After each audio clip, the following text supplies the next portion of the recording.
Welcome to the Inc. Productivity Tip of the Day. Today's tip: how to build charitable giving into your business model. If you want your business to support a nonprofit, you'll need to consider not just where to give, but how. Companies might consider donating to charitable organizations through standalone events or campaigns, like Giving Tuesday.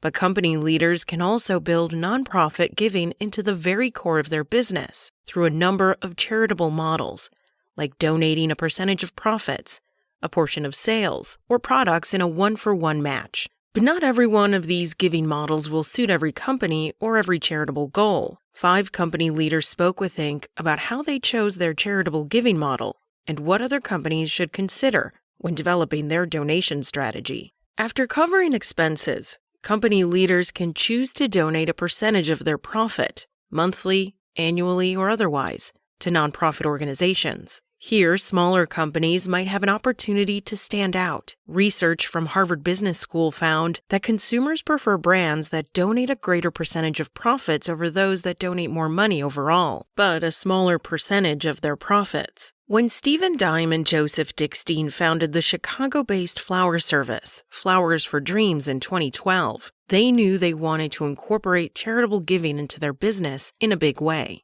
On a bar napkin, cliché, they know, the founders sketched a pie chart. A quarter of the company's profits would support nonprofit organizations. A quarter would go to investors, a quarter to the team, and a quarter to the co-founders. That 25% spooked many investors, Dime 33 says. But the team never wavered from its commitment. Since launching, the company has given more than $1 million to 192 charities, making donations each financial quarter. It's truly fundamental to the business we've created and why many of our employees work here, he says. Dime says that the brand's commitment to giving has helped it grow a strong base of loyal customers. Still, the company has occasionally found it challenging to stick to its quarterly donation commitment in moments of economic uncertainty. In these instances, Flowers for Dreams deferred donations until the following quarter to stabilize cash flow. Alternatively, companies can donate a portion of sales, as brothers and co-founders Brandon and Jonathan Blum do with For Others, their Philadelphia-based clothing brand, which launched in 2021.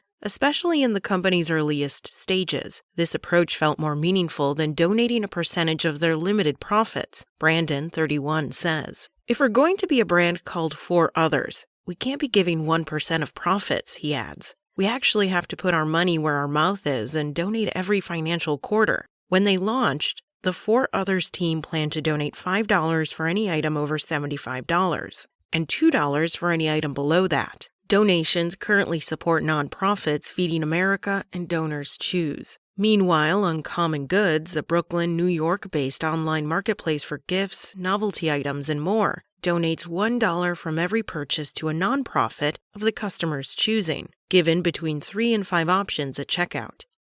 This provides crucial data that the team then uses to evaluate its nonprofit affiliations for the next year, says David Balotsky, founder and CEO. We're going to try to find an organization and a cause that our customers are interested in, because ultimately, it is also a form of marketing. Customers frequently share appreciation for the company's giving program, Balotsky says, but sacrificing a significant portion of sales isn't always easy. In his first 2 years running Uncommon Goods, Balotsky personally paid for those donations, since the company wasn't yet making money. Today, it makes over $50 million per year in revenue. Brandon, meanwhile, quickly learned that despite his charitable ambitions, he also needed to keep the business afloat. About a year ago, business started to slow down, and the company made the tough decision to donate $3 instead of $5 for purchases over $75, he says. While Brandon hopes to see that number increase again in the future, he says that small companies shouldn't be deterred by how little they might be able to give. Even if 1% of profits for another business is 20 times more than For Others right now, which is the case, I still feel like we're doing the best that we can, he says. The company currently has revenue in the 6 figures and has doubled that every year since 2021.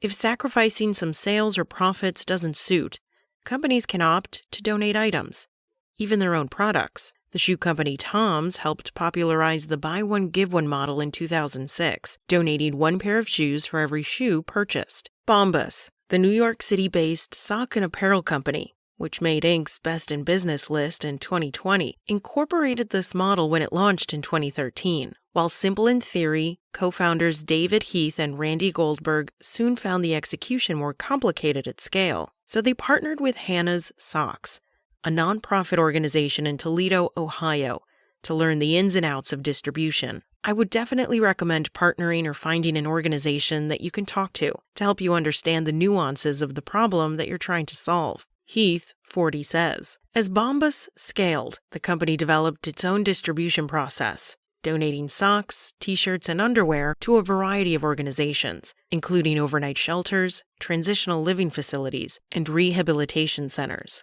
But the buy one, give one model does make sense for every business, Heath adds. For instance, a company focused on countering climate change might not want to distribute more products through a buy one, give one model if its goal is to reduce consumption. Companies should look at how the mission and the model align and choose the best fit. Deciding on an approach early is therefore key, Goldberg, 44, adds. It's like learning a foreign language. The earlier you learn it, the more proficient you're going to be. Since Bombas implemented this model from its inception, it is now inextricable from the company's operations, the founders say. It's impossible to think of our company without it, Goldberg says. It comes across as more natural and more authentic to our customers, which is the value that it brings. Then that allows us, in turn, to do more good in the world. That's it from Inc. Check back weekday mornings at 6 a.m. Eastern for more tips from Inc.